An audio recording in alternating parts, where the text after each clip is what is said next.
In this evening's edition of the Health Report, we look at gallbladder cancer. Gallbladder cancer happens when unusual cells start growing in the gallbladder. The gallbladder is a small pear-shaped organ under your liver that holds bile, a fluid that helps break down food. This type of cancer is not common. Some of these tumors are benign, just like how we have colonic polyps. You can also get polyps in the gallbladder, which may be benign. However, some patients can develop gallbladder cancer. Some of these polyps may become malignant. Patients who are more at risk for gallbladder cancer include patients with a large polyp, patients who are smokers, patients who have a family history of malignancy. They may also be at risk for this mass. Gallbladder cancer is difficult to detect early because it usually doesn't show any symptoms.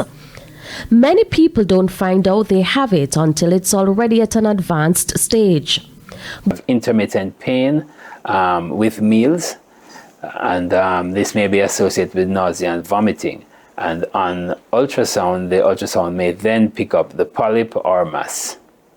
Other patients may have no symptoms at all and may be picked up incidentally when the patient does screening for some other disease. Say, for instance, a lady with a history of fibroids may be being investigated for fibroids, and on the abdominal ultrasound, the sonographer might find a mass in the gallbladder. Gallbladder cancer is staged from 0 to 4.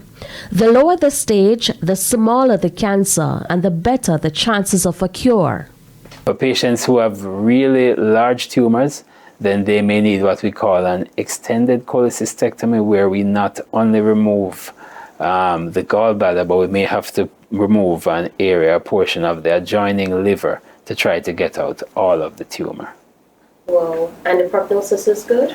The prognosis is good for patients who are diagnosed early. Unfortunately, for patients who are diagnosed late, then the prognosis is more guarded. Chemotherapy and radiotherapy are also used to treat gallbladder cancer. Staying close to family and friends during this time is also important. With your health report, I'm Shamela Pullen, wishing you good health.